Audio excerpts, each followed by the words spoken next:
Welcome, everyone, to the podcast on a couch. I'm your mystical dungeon master, Bran, and I am joined today by our rogue, Kevin. Hello.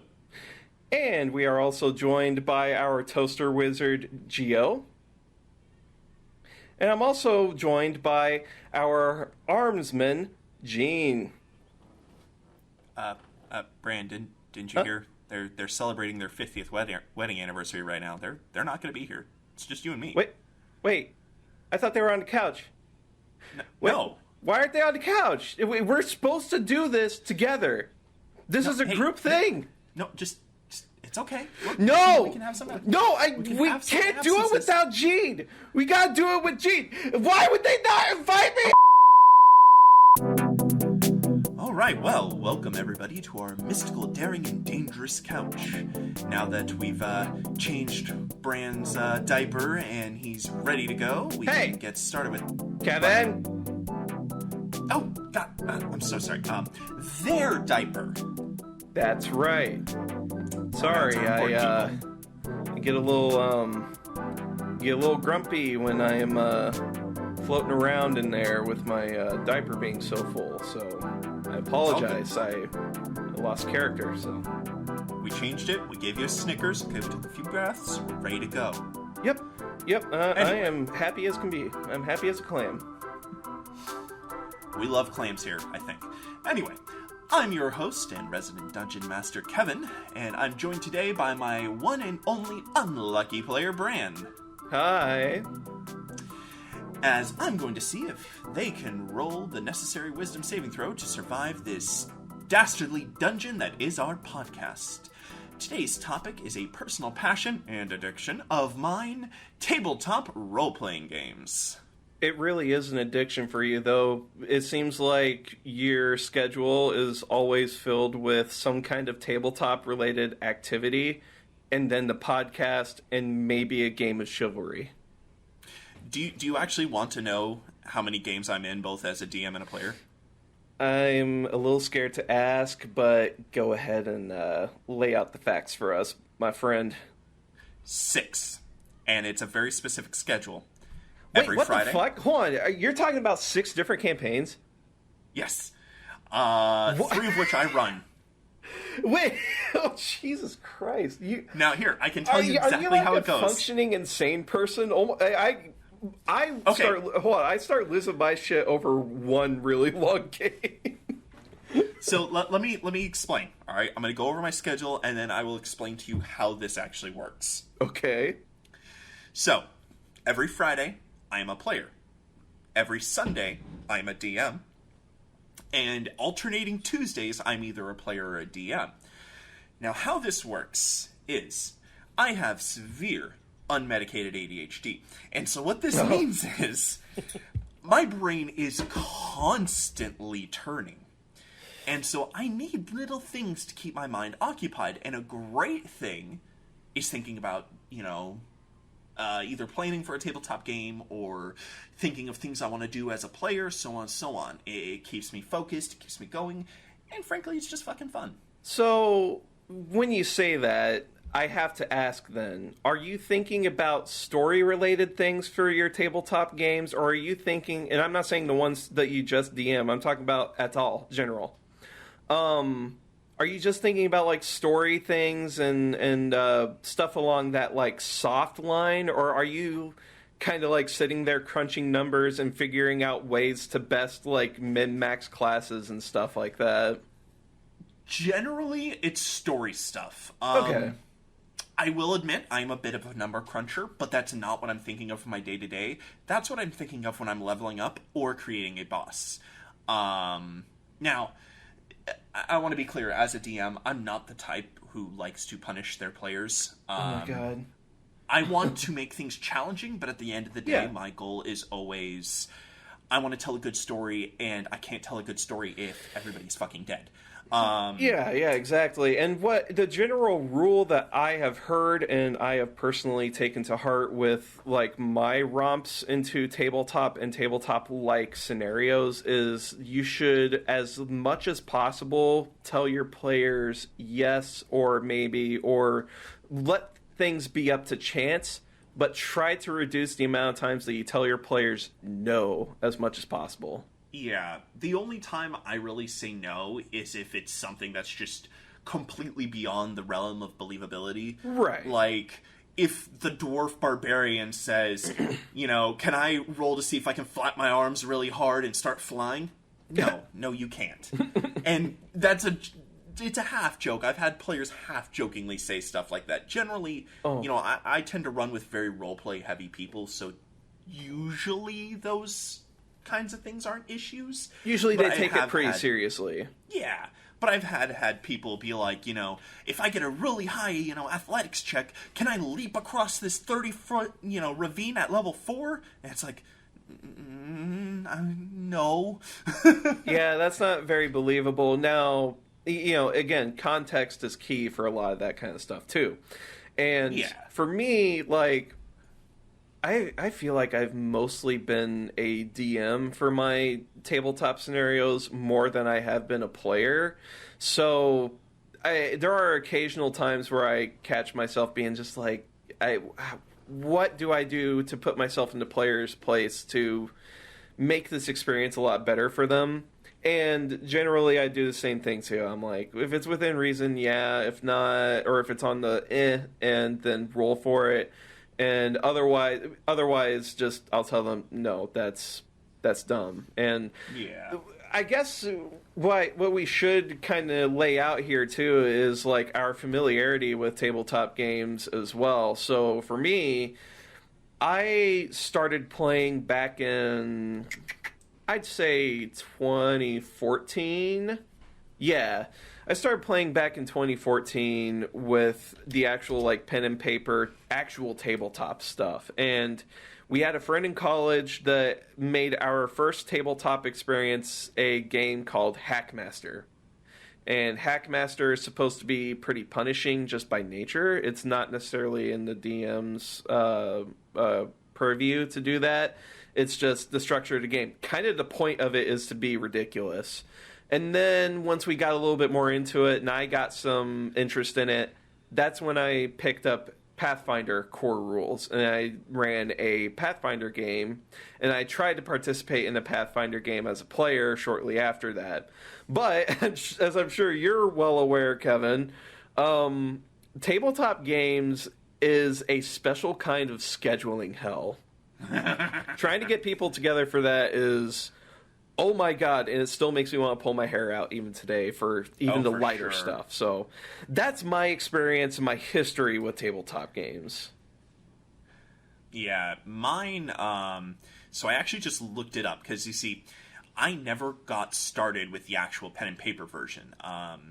I've always been on the internet, I've always had online friends, and so I got started through Roll20, which is, for those who don't know it, which... wow. Let me rephrase that. For those who don't know it as a table... Stupid idiot doesn't know what Roll20 is.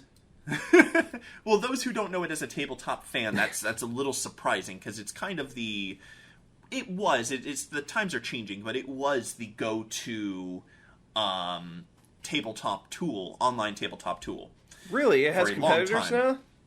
Yes. It has a couple. The big one is Foundry, which... a lot of people like. I have some issues with it. I don't have enough to really, like, give arguments for or against, though. I just prefer Roll20 because it's what I've known for so long. It's what I'm comfortable with. And actually, on that note, I just looked up my Roll20 account because it tells you when you started. We're recording this on a Saturday, the 17th for reference, because this is important. Tomorrow is going to be my 9-year anniversary of playing tabletop games. Holy shit. And by the way, it also tells me how many hours I've played. Do you want to know this number?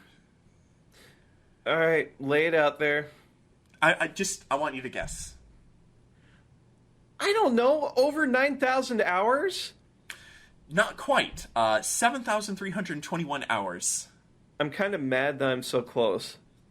That, it is a difference of a couple thousand, but at the same time, in the grand scheme of things, that is pretty damn close. Yeah. I just, as a little kid, I always loved to do these make-believe games, and I would have all of the other kids in my grade participating. So basically, I didn't know it, but as a little kid, I was a dungeon master before I even knew what D&D was. And the funny thing is, growing up, I was always like, ooh, D&D tabletop games, that's nerd shit, I don't play that. And then, I finally sat down and did it because one of my buddies encouraged it and said he would run a game for me. And it was Pathfinder, Wrath of the Righteous. And I was hooked. That was it. It was over. Really? So you actually were pretty against doing Dungeons and Dragons. So for me, I never thought of it as geeks kind of thing. I thought of it more of just hey, that's a pretty cool thing, but I don't fucking know anybody that has the patience to sit down and do that kind of thing. All my friends that I had growing up just wanted to plant their asses in front of Xbox or PlayStation and just game, which, fine, that's fine. There's nothing wrong with that. And I didn't really have anybody that decried it either. It's just, it didn't really just seem like an option for me. And then finally I met people once I made a new group of friends whenever I was in college that were into it. I'm like, yeah, I'm totally game for it. I've always been kind of curious about it. It's just, it seems like a lot. And guess what? It is a lot. Oh, yeah, it is. But that's actually what I enjoy. I don't do it... I don't, min-max or anything, but every now and then, just for fun, I will start, theory crafting something. Not with the intent of being broken, but just, could I make this happen? I recently made a character through Pathfinder who casts spells through punching.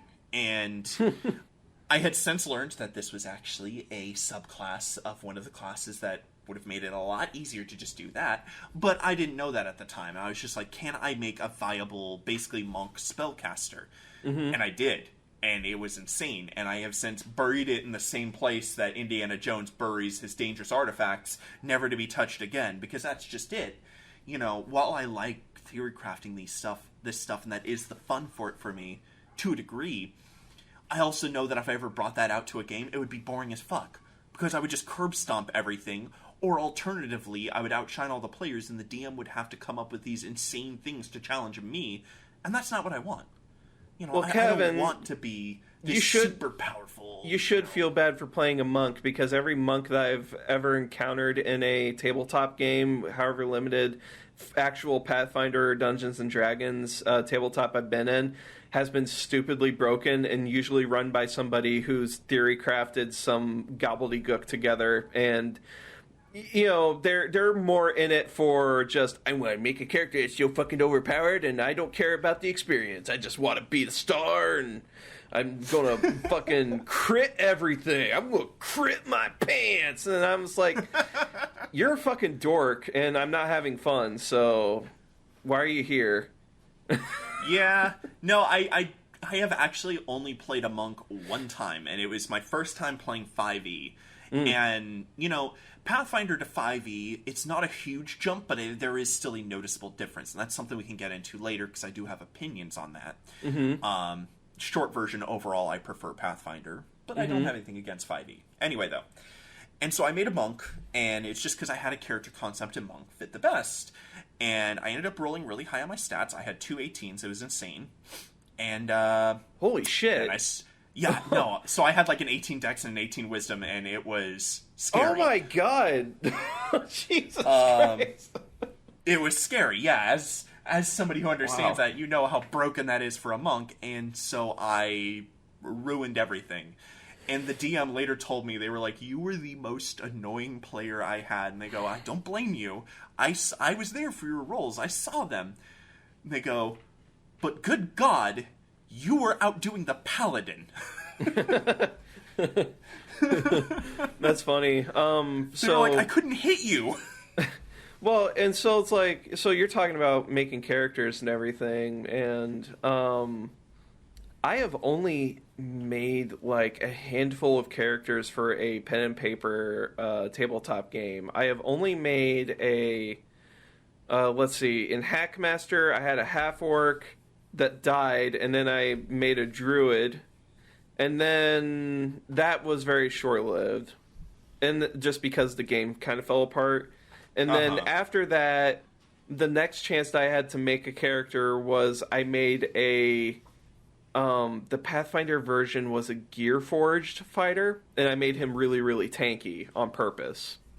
And I put him in, like, plate armor and stuff, but, like, the role play of it's like, you know, his body was, like, the plating and everything. So yeah, we had a really cool thing about that. They nicknamed my character Thomas the Tank Engine.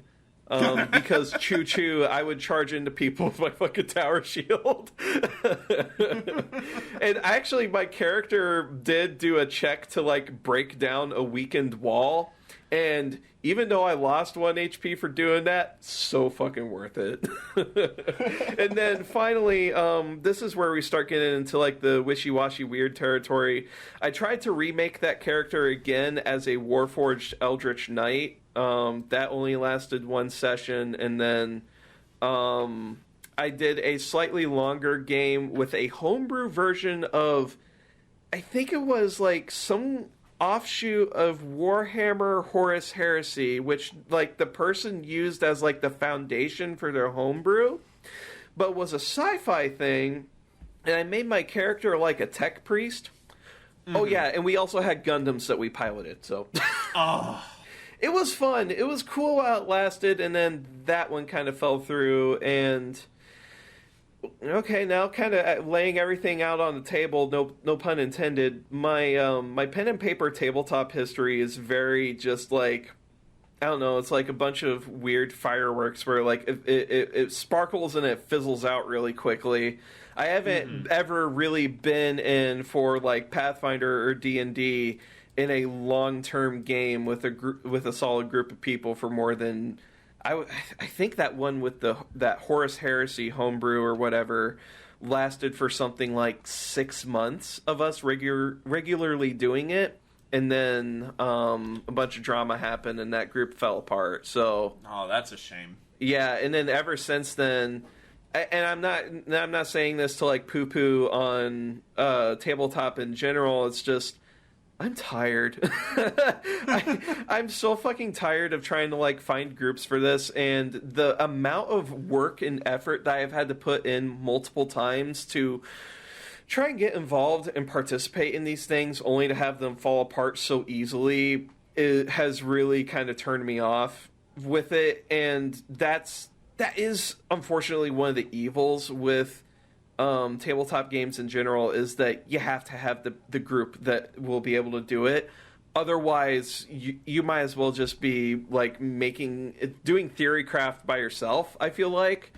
And that's part of the reason why lately I've gotten more into Warhammer as a result of like finding pandemic hobbies.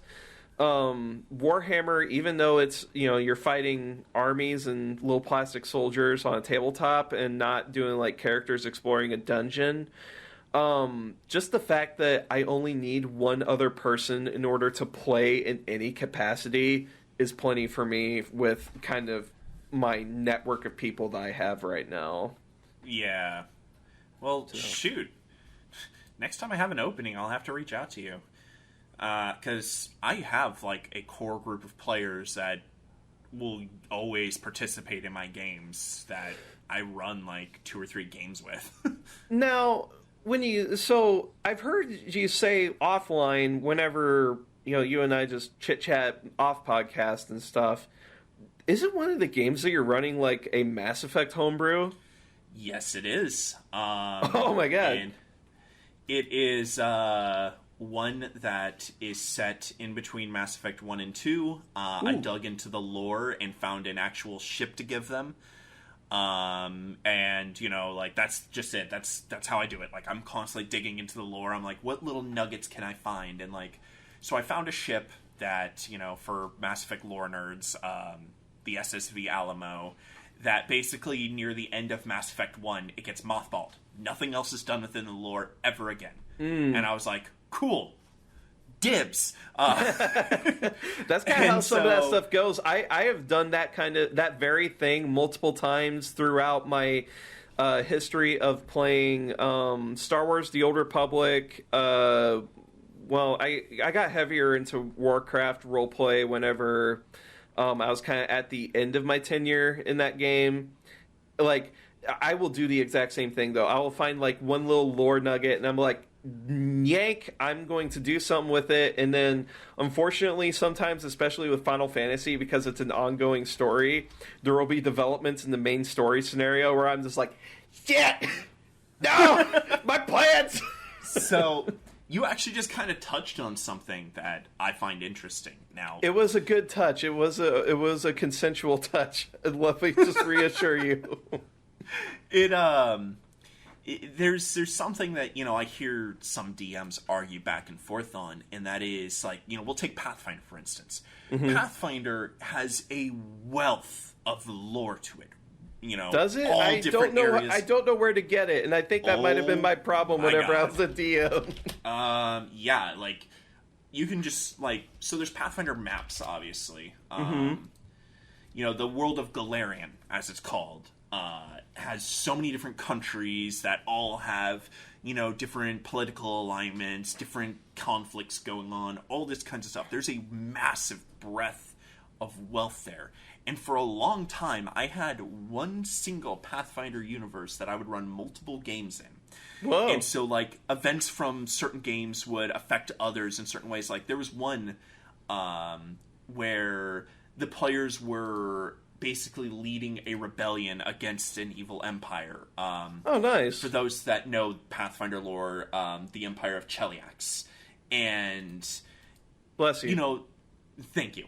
And because of this war, and the inevitable good guys win of it, the whole economy of the region changed, because what was once this lawful, evil, devil-worshipping nation was now trying to reform itself. And so, exports were changing.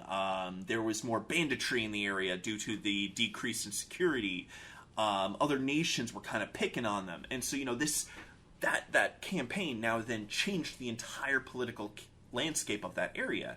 And so shit like that is what intrigues me. Not necessarily the politics of it, but, like, how I can make the players' actions affect future games. And well, just real quick on that, that is one device that I've always liked in storytelling, both for tabletop and, like, just general media, is that idea of peace through domination.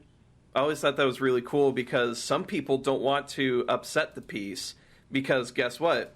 Things are comfortable. I know that we're living in, like, a fascist empire or something like that, but hey, I'm safe. I have no bandits. There's nothing I have to worry about and things like that. I always thought that was really cool. I'm just a farmer. What do I care? Yeah, exactly. I don't care what they do on the Capitol as long as they leave me my farm. And, like, I'm doing the kind of yuck voice for it. I'm doing kind of the jokey yuck voice for it, but in truth, like, gosh, why would you want to upset that? I mean, there are real-world examples of that, of people like, yeah, I know this person's evil, but what can I do? Why would I want to risk my family's life when I can just live as I do now and just let it be?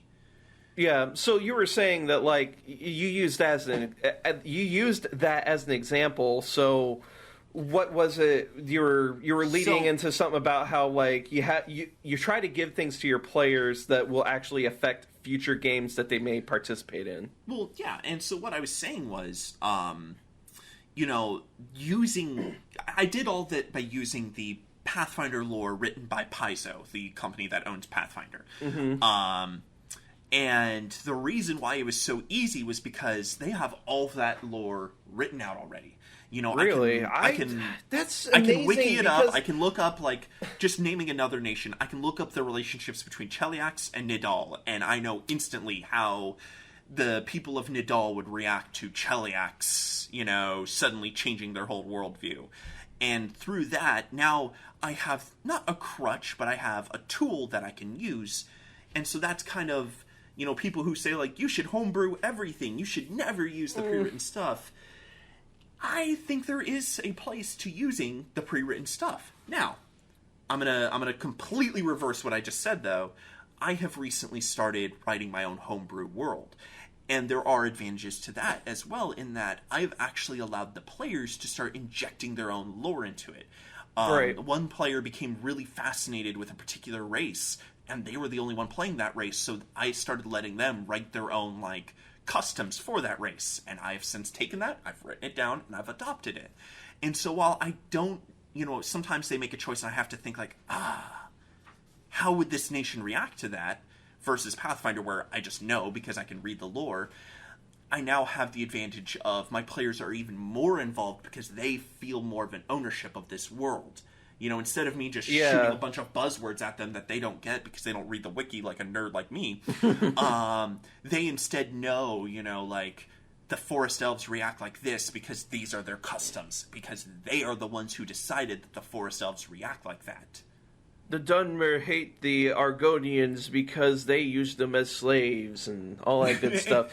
And that really, you're kind of showing me that, like, whenever I was trying to be a brand new DM for Pathfinder, I was such a greenhorn. I had no idea that kind of thing was available to me, because my very first campaign that I ran out of Pathfinder after I decided to take the reins for it is, it was like it was because I didn't know necessarily what the format looked like, right? It's like, how do I even begin to do a campaign of this for a group?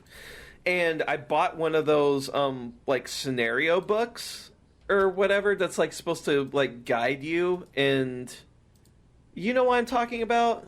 Yeah. Yeah, so I bought one of those for, like, pirates and stuff, and it gave me a good place to start, and then I kind of started fudging more of the story together into something that we all kind of had fun with, and, honestly, it's great, but again, at the same time, I have been a DM much more than I ever have been a player or a participant in these kinds of stories. And that's kind of part of where my burnout comes from, because somehow I always, whenever it comes to, like, being with people, I always end up being the one that is saddled with having to take control and take the reins. And you do have to have that person that does that. You have to have somebody that actually enjoys it. I enjoy it. I mean, there's a reason I keep doing it and try to keep role-playing with my Final Fantasy group that way.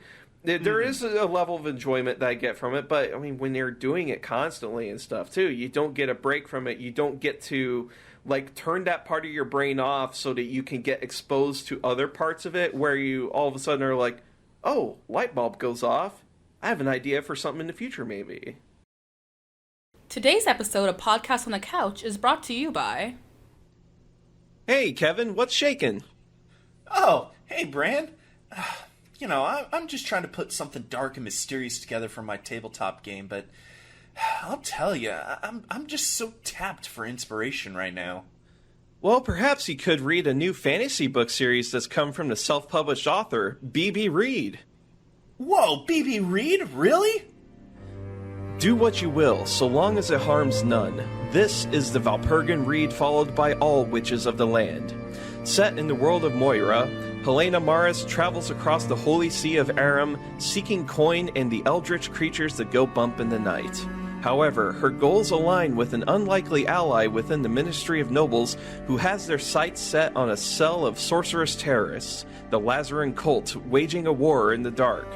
Helena and her companions reckon with the shadowy forces at work against them and remain ahead of the Lazaran Reach. They must gather allies from high and low, within and without the kingdom, and keep them close if they are to survive the coming storm. Books 1 and 2 of the Bloodwitch Saga can be found at bit.ly/Bloodwitch Saga for Kindle and paperback editions today. Again, that is bit.ly/Bloodwitch Saga. Whoa, it even has a 5-star rating. I'll have to check these out and show all my friends and family, as well as leave a positive review. Okay, Bran, are we even now? I really need you to delete those pics. They cannot get out there.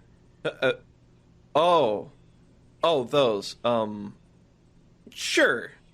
Yeah, that should be enough. Thank you for listening. Back to the podcast.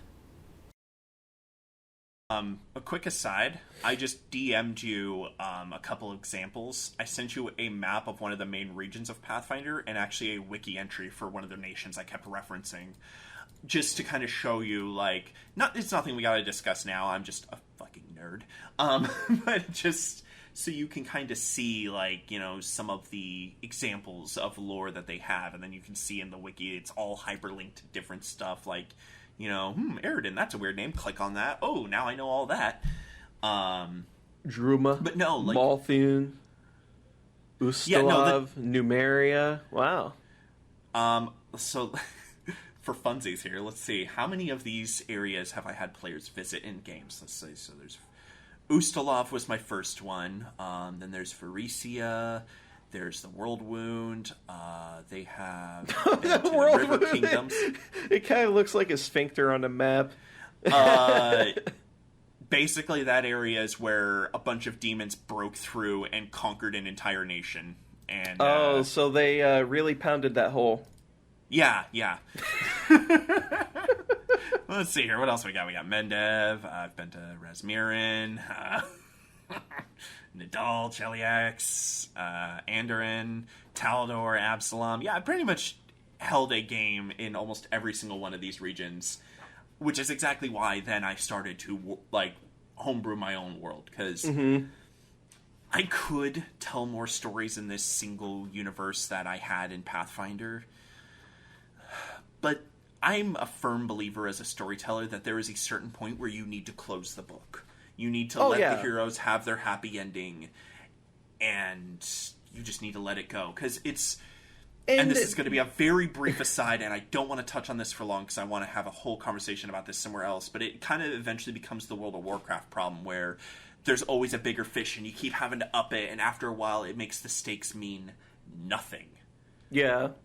Well, and just from a storytelling standpoint, and I'll use the example of Final Fantasy, the superior MMO, that... they actually kind of challenged that. They challenged that notion of, well, there's always a bigger fish. There's always a bigger fish. There's always a bigger bad, you know? Well, it actually kind of hit a critical mass in that story. I'm not going to get too deep into it. But they kind of stopped. They stopped at a point after they defeated a pretty big-ish bad and said, all right, you're done. We're going to steer this boat into a different direction, and instead of it being a story about fighting the bigger bad, it's just a different bad. It's a bad that's still bad, but you gotta challenge it. And it doesn't have to, I mean, it still has bad implications, and if I say bad more, this is going to mean something. It's just like... We're gonna get this word salad somewhere, come on! So it's like... You know, they did a good pivot, is what I'm trying to say. And the thing that I always, just as a storyteller, and I'm an author, oh my god, I like that idea of acknowledging the fact that there are parallels. You can still laterally have challenges that appear. Yeah, for sure. And so, you know, it might be something from another dimension, in which if you're in a world of magic, that's not too far-fetched. And... with the way all these different settings are, I mean, the sky's the limit with your imagination and what you can do with it. Although I do like having a structured rule set because, oh my god, if you give players a chance to cheese something, they absolutely will. And that frustrates me. It frustrates you, but it feels so great. See... Okay. Oh my god, I gotta decide which point I want to hit, because I have two things I want to say. Your brain's like bottlenecking. I want to go back a little bit. Okay. And so I want to talk about that lateral conflict thing. So I want to talk about my homebrew world. I'm not going to get into the lore of it. That's not what this podcast is for. As much as I want to nerd about it, because I'm proud, we can discuss that off the air. So you can shoot that rope later. Sniff those farts later. Oh my god. yeah, callbacks already? What? But, so I'm running 2 campaigns currently in my homebrew world. And they are both actually happening, because I like doing this, in the same world. They've already had a brief crossover, but they're totally separate stories. One is your very typical fantasy story. You know, the party gets together to go on the adventure to a foreign land and defeat the big bad and save the world. And it's very high fantasy, very typical, you know, that sort of thing. Yeah. The other one, however, the entire campaign, the entire premise of it, is just that they're trying to solve a political election of who's going to be the new emperor after the current one kicks the bucket. And that's it. All they did was they sided with the youngest child of the emperor, who they believe is the most forward-thinking and who can work with them the best. And they're just going on a series of quests under the princess's name to try and gain support, so that way the Senate would have no choice but to elect her as the heir. Okay. That's it. That's the entire premise. They're not off saving the world. They're not, arguably, even if they lose, the world is not going to change that much. It is a monumentous task because it's a political challenge. It's a different kind of conflict, and a good DM or good storyteller will turn things into, I mean, you have a charisma skill for a reason, right? You got you got to give validation to some of the other dimensions that are present within those games and those worlds. So I totally see what you're getting at, because I know it's a monumentous task to go and kill, Scarbrand or something like that. But or in this case, Tevthir Dujmond, because names are fun. When you said that, my brain auto-translated it to, Kelthier Dude Man. He just shows up and he's like, well, to be fair, he is a bard, so, you're not far off. Wow. But anyway, so, that's what it is. It's trying to stabilize a country or try to navigate it through political turmoil is a large task, and it's something to challenge the players. So, there you go. And it's great because they all decided, going in what this campaign was going to be, they all picked things that would clash. And so then I had this added challenge of, okay, they knew this assignment, they technically picked right, but now I got to think of how to make this work. And so that gave me a fun challenge as a DM of, why did the princess reach out to each one of them? And ultimately what I decided was she wanted people from all walks of life, because she didn't want to just listen to the same people who would fluff her ego all day and out and run circles. But it's also had this interesting challenge of, one is a rebel who directly opposes most of what the Empire stands for, but they saw this chance to maybe change things peacefully. The other one is literally a domestic terrorist, but the people they went after were all corrupt, evil people, and so, they offer a different standpoint. The other one is literally a military officer. Oh, cool. And, it made this great dynamic of people from all walks of life, kind of coming together there. So, kind of me mentally playing back what you just told me.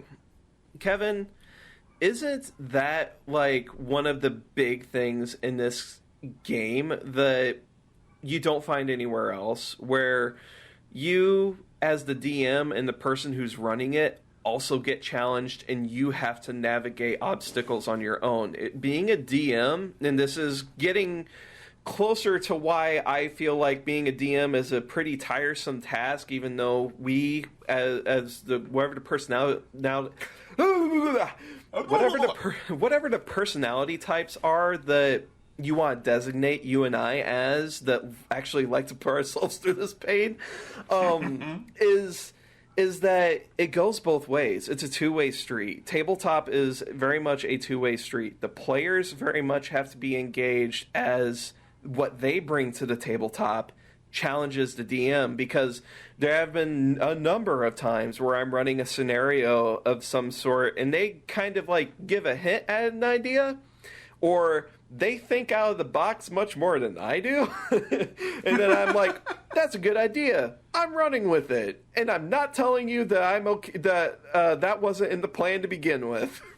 In which, here's the thing, no GM, no dungeon master, no game master is omnipotent. And if they are, they have to be a person that has been there since edition 1 of whatever fucking game you're playing.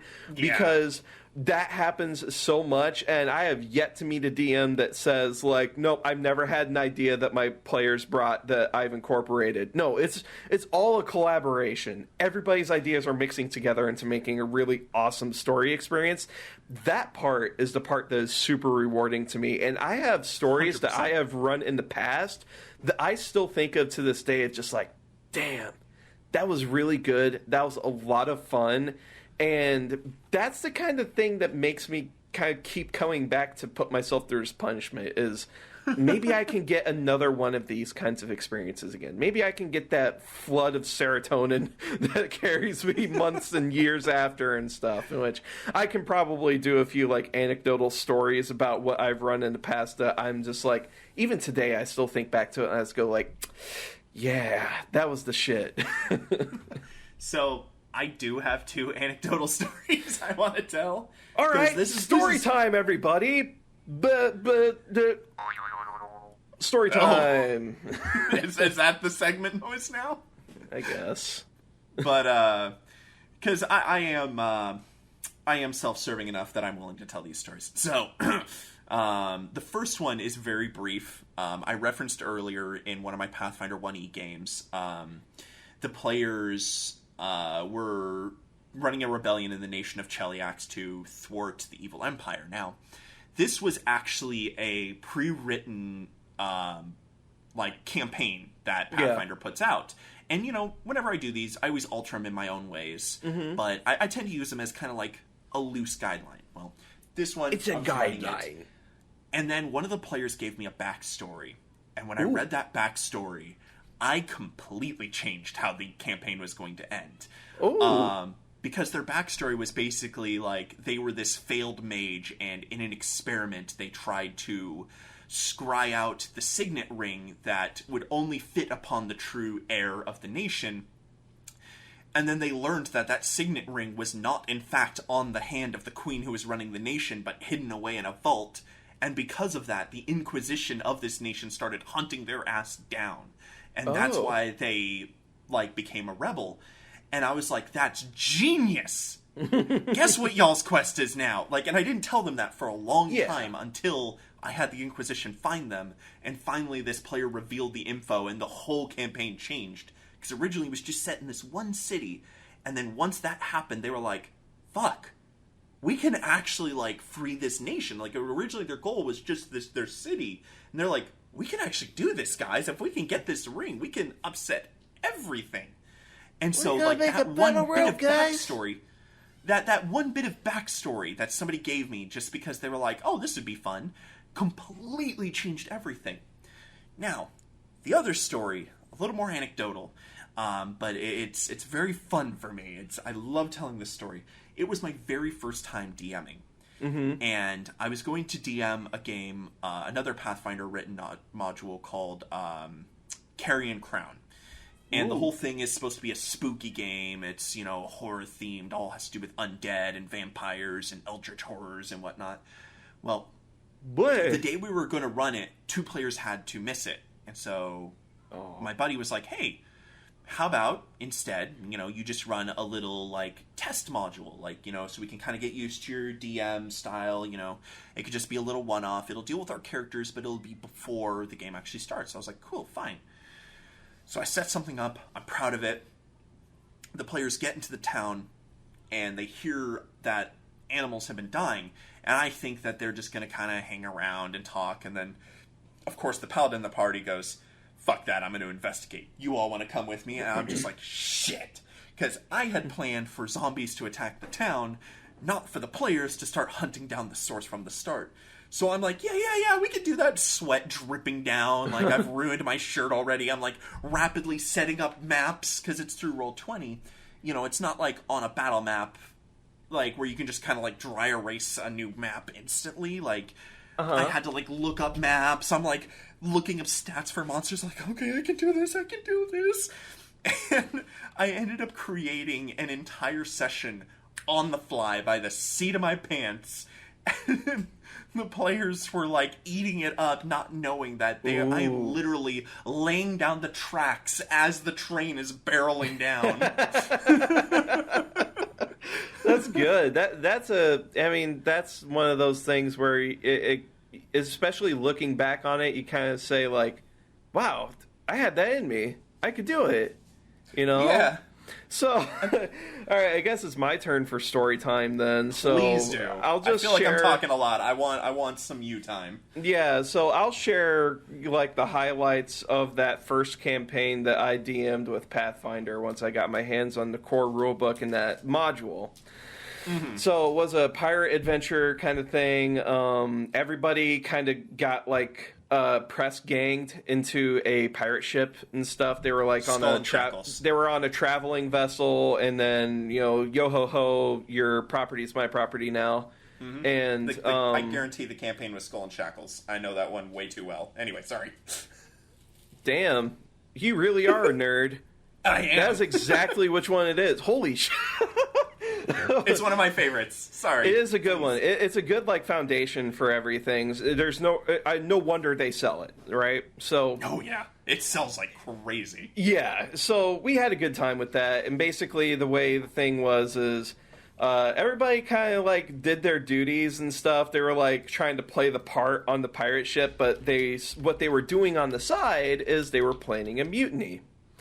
And there is a guy on the ship. I think he's one of the characters that they kind of give you. He's like, his name's like Owlbear or something. They call him the Owlbear.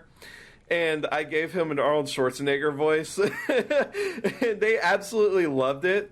And so he was like one of their secret allies, and they were like all waiting and biding their time. And then finally they took down the captain and his loyal crewmates against them and their loyal crewmates, or the mutiny crewmates, and they took him down, and then they took control of the ship. All through this, we had one person in our party who, I guess you could say they're a little thirsty.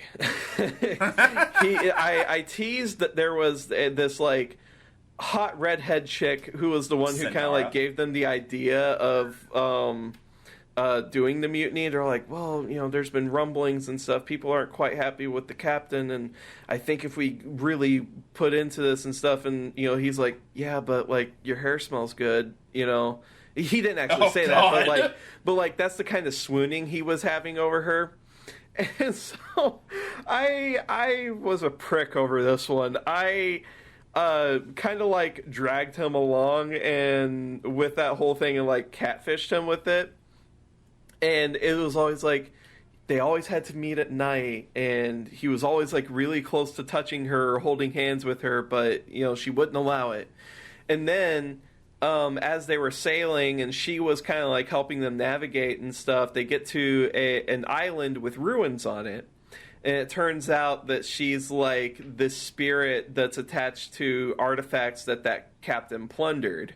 And once they returned it and had like a boss fight against some undead, her spirit could be at rest. And so it's like the girlfriend you thought you had was never real to begin with. Oh, you're evil. Oh my god. Oh my god. I don't know if you caught it, but I know that character well. Her name is Sindara Quinn. I've both played in Skull and Shackles and ran Skull and Shackles. When I played in it, I was actually playing two characters at the time, and I was playing the role of a healer. And we had switched campaigns partway through and decided to do this one instead, and some hand-wavy things happened to explain why we were there. Mm-hmm. And I was going to leave my old healer behind and make a new one, and the GM approached me and was like, hey, there's actually a healer character who's an NPC. Would you want to just play that character? So I ended up playing Sindara Quinn. Oh. And so when you said that he was like, oh, your hair smells nice, I felt myself like tense. Like, just on instinct, I was like, get away. Like, my flight or fight. Dude, it was actually creepy how, like, he was just immediately like, female once. Like, as soon as she was, like, an NPC that was on the table, this dude was, like, licking his lips. Of course, I'm being hyperbolic, but someone was swooning. And everybody else at the table was just, like, along for the ride, happy to have fun. I had one person that was just like, I'm only here for Owlbear. And I swear to God, Owlbear's a great character. And I swear to God, if something happens to Owlbear or he dies, I'm going to take this whole ship with me. So If he dies, I'm going to first kill all of you and then myself. Yeah. To quote the Brooklyn Nine-Nine meme. So that's one of my proud ones that I it's your first one, right? Yeah, of course. And then the other one that I still think back to today, just more or less as like a testament of like my ability to pull things together and have a consistent group, was when I played WildStar. And we had a Dominion roleplay group. We were a part of the Empire. My character was a Makari warrior who was named Tacitus, and he was in service to one of the noble houses that's in the Empire. Or sorry, the Dominion. So we went through this whole thing, and it was like an ancient alien kind of situation where they had like this weird infective presence that they spread because like their body, or like their ship crashed on Nexus like thousands of years ago, and in the crash their body in this tomb ship got split up, and that's why it has like this like amorphous thing like infectious quality to it.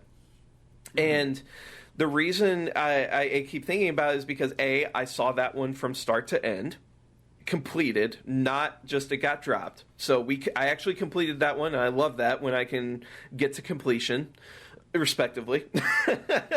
And then the thing is that on one of the big like first boss fights we had with one of the components of this ancient alien god being, is it had turned into, or it had assumed the form of like a sandworm, and it was wreaking havoc. Like once it broke containment and stuff, and it was starting to like cause trouble, and they're like, oh, we got to mobilize Autobots and go and handle it. And that was oh my god, I think that was like an 8-person session. I had so many fucking people there, and I had to up the ante on the fly. And so it's like a big sandworm, and we had like 2 or 3 people acting as tanks on it, and they were up in its face, while other people were trying to like range it down. And I had an ability for it that I called Bile Spew. So it just, blah, acid everywhere. And it just poured it all over the tanks. And canonically, one of the tanks, in response to that, just went, it is everywhere! It's in my suit! Is everywhere. It fucking killed me, and I still think about it to this day. And like at the end of that too, everybody's like, "Oh my god, that was so fucking fun! Thank you for like running this for us and stuff." It was like the first big for that guild. It was like our first big like story encounter and stuff too. So I mean, that's another reason why I feel really good about it. It's just like everybody received it well. Everybody had fun.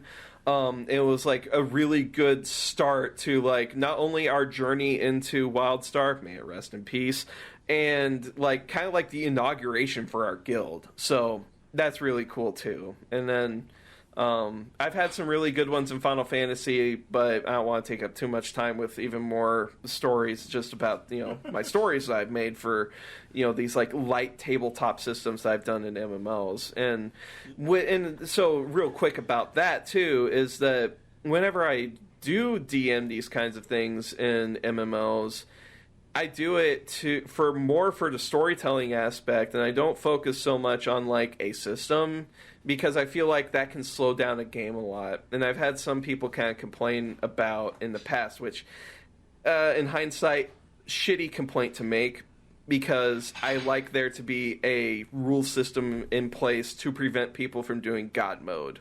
Especially in an MMO setting, because there are no rules. The rules are whatever the group agrees upon, right? So stuff like that's really nice. And then that's kind of what makes it a little bit difficult for me to try and like run or go back to a game for normal pen and paper, because then it's like, oh fuck, I gotta read up on all these rules. I gotta figure out what it is. I'm already the person who's like running a crusade for Warhammer, and I had to learn how Warhammer's fucking crusade system works because my friend never does anything.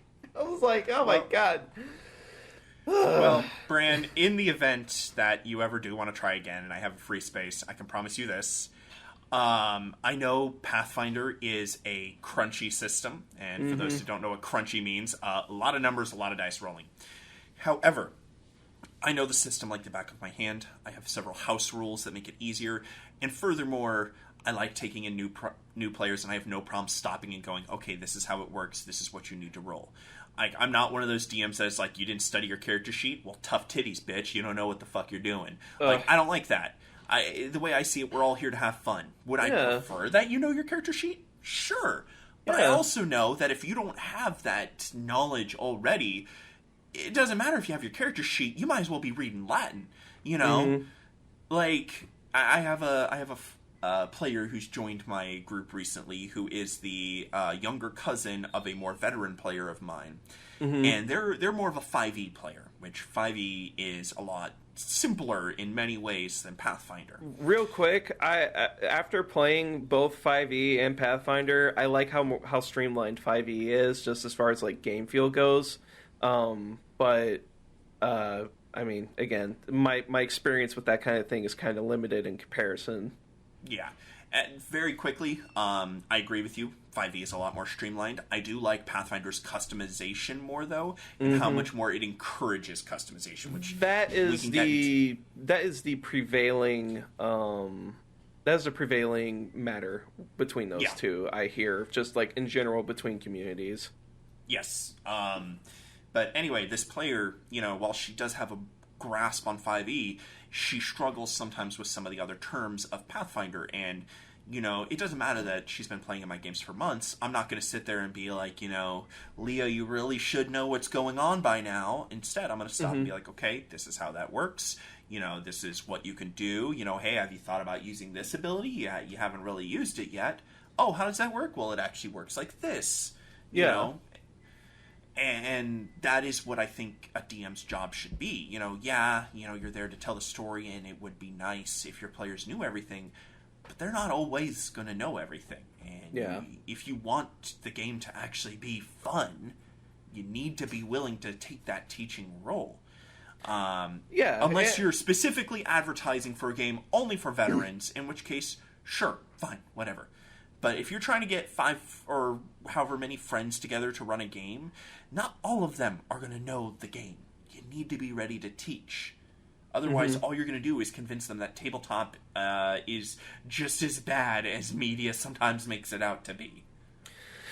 Yeah, I would agree with that. And, you know, and it just in general, like, just thinking about humans and what an adult has to endure from a day-to-day basis, you're not going to be on top of it all the time either. And you know what? I think at this point, if I were to get back into doing sessions on the regular, I think I would be more prepared for it at this point, because Warhammer is so fucking bogged down with rules and rules lawyering that, I mean, like, there's a reason why you should probably have 1 or 2 armies and not a whole lot more than that, because you need to study your codex. Studying your codex for Warhammer is almost the equivalent of studying your character sheet and understanding your class. Because your army is your class. Your army is your character. And especially in a crusade standpoint, it literally is. And even though you have smaller characters that are participating in that, you know, it's still the spirit of the game, and you're role-playing it out, and all that good stuff. Right now, the crusade that I'm trying to run with my buddy on the side here is there is a Sisters of Battle monastery that got called to help a planet that was dealing with an uprising of weird abhumans and stuff. It's like, why are all the mutants suddenly bothering us and wanting to overthrow the government? And then they find out why. It's aliens. It's the Tyranids. It was a bunch of gene stealers that caused it, and a hive tendril heard their call and came to the planet, and now it's a Tyranid invasion. So we're engaging in a story of humanity trying to fight off a very dangerous and very numerous alien threat. And my friend, though, because we talked about this beforehand too, because I wanted to be sure, I wanted to be the teacher, I wanted to be like, hey, do you understand everything? We need to go over Crusade stuff. And then I asked him finally, I'm like, how do you want this story to go? And I wasn't saying that to like predetermine things, but what he said is, and this is one of the reasons why getting feedback from the players is so great. He said, you know what? Because most humans in the galaxy don't know what a Tyranid is or what a gene stealer is, I'm going to let your characters name my characters based on the engagements they have together. Because that oh my god, that's exactly how it would play out in real time. Like, oh yeah, there's old One Eye. The old One Eye survived that, frag grenade to the face, and now it only has one eye, or whatever. Shit like that. You can get into just as much role-playing with something like that, too, and everything, so... I don't know what point I was getting to at that, but that was fun to talk about. Hell yeah. No, it's...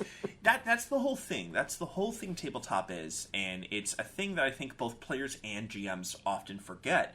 And this isn't like me saying, every group forgets this. This is in truth a small subset, but it is still forgotten enough to be brought up. It is collaborative storytelling for both the players and the DM. Because that is another thing. There's some players that are like, no, I don't care what story you're wanting to tell. I'm going to do it my way. And, if I've dealt with players like that have, enjoyed the thought of trying to derail things, and not for the sake of let's open up this new avenue, but just haha, what if I stabbed this guy? Yeah, and those I've people kicked them from the group are, because it's not fun. Those people are a pant load. They have one brain cell that just rattles around in there. They're the people who just all they do with The Sims is remove the ladders. Yeah, I mean, that is exactly the personality type that does that kind of thing. And I did have people that were kind of like that, but I've also had hilarious things too. And you know what? There's a reason that it's a joke where people are like, well, I want to seduce the dragon. There are people that will try and seduce anything, and just be. That's another great thing about tabletop is that roll for it. See if you can do it. See if you seduce that orc guard. Now you got a new boyfriend. I in one game I ran, the group of players were tasked with taking over a fort, and they found a bunch of bandits there. But one of the bandits was an orc, which his clan was known for loving challenges and then always honoring the results of those challenges. And so one of the players got the bright idea. They were like, what if we challenge you? And this orc was the leader of the bandits, and they were like, what if we challenge you to a game? And if you win, you have to hand over the fort to us. If you win, we'll hand over all of our gear and money. And the orc was like, okay, And so they challenge him to a game of rock, paper, scissors. And the orc was like, okay. And he lost. And he was honor-bound to give them the fort. And so through a game of rock, paper, fucking scissors, they completely upended the entire quest I did and won the fort. And I was like, you know what? Fine. Because they were all so proud of themselves and so happy, and I was like, would it be more satisfying for them to have to fight for this? Sure. But that would also completely cheapen everything if I went back on it like that. So you know what? Fine. Yeah. You won the damn fort. Yeah, and sometimes, whenever you get, if you're in the DM's chair and you see something like that chance happen and you decide to honor it, I mean, it's just like, it happened. There you go. Fate ordained that, these results happened, and it's worth it. I know sometimes it can be really silly, but whenever those things succeed, the joy that the players get is awesome. And you know what? 3 years later, they still reference that. So that's great. Hey, so real quick, before we head off here into our next campaign, there is one more aspect of tabletop in general that I would like to touch on, and it's just another thing of just what I appreciate about it is okay. I have actually, and it's a little bit of a unique situation to me because go figure, I'm also an artist. I draw things on a tablet and it looks pretty good, and I have had a number of clients just commission me to make art of their D&D characters, and seeing the ideas that people come up with just in general, and like they get put out on, you know, all the different art websites or on Twitter and stuff like that, people have some really awesome ideas, and they get a hold of really good talent to execute on those ideas. And it actually ends up surprising me because I'm like, shoot, if I was left to my own devices, I would only be drawing girls 24/7. But then, you know, a few people like, oh, I want you to draw my aura that I'm using and doing, you know, some role play with, or hey, I want you to draw my genasi, or my what was another one that I had, a changeling. And I'm like, okay, and holy crap, I'm like, hey, I can make some very pretty boys. I could draw some very pretty boys. And so seeing the art and that visual creativity come out from tabletop is really refreshing and really fun. And I super appreciate it just because, you know, of the hobbies that I do and the things that I end up creating as well, and what people have commissioned me to do in the past and stuff too. So we'll do a little bit of like a little like slideshow at the end of this, showing off some of the works that I've done, just to kind of give some context to all that and stuff too. Yeah. By the way, it's going to be really awkward if that is not edited in. Oh yeah. So, I mean, personally, I guess I have had the equivalent of my characters that I do tabletop roleplay with done and commissioned and stuff too. I've forked over money for that because guess what? People put so much value into it. It's their babies, respectively. They spend a lot of time with them sometimes. 100%. I have so much art of both characters and important NPCs for my campaigns that I have had done. Mm-hmm. And it's all super valuable, and it's actually one of my favorite things about the recent resurgence of tabletop in the media is how much money the freelance artists can now get. And I'm not saying that, you know, y'all artists are just like rolling in it, like, yeah, you know, but there's been a lot more opportunity for a lot of artists that I know because of the resurgence of this hobby than they would have had otherwise. Yeah, exactly. And so, you know, there's some people with their portfolios are just littered with character art. It's almost all they do because people just they're like, take my money. This is my baby. Take my money. Make them look pretty or as disgusting as I see them to be. You know, sure. So it's great. It's great, and it's just it's a really good like bookend on the whole like tabletop experience overall too. Is, you know, that is proof of just how deep tabletop goes for some people. And yeah, I don't know how anybody could be upset or mad about it, and the people who usually are people that have no idea what they're talking about. And yeah, I mean, I know it came out with Satanic Panic and all that other crap, but it's just imagination. At the end of the day, it's imagination, and anybody who wants to poo-poo on imagination, I'm going to flush them down the toilet. There you go. Well, you might have to roll a dexterity check to see if you can fit them down there first. Yeah. And at the end of the day, you know, sometimes the sessions that you have, it's the things you look back on. You're like, yeah, you know, the party laughed, the DM laughed. Even the couch is laughing. Yeah, wait, the couch laugh? Uh-oh.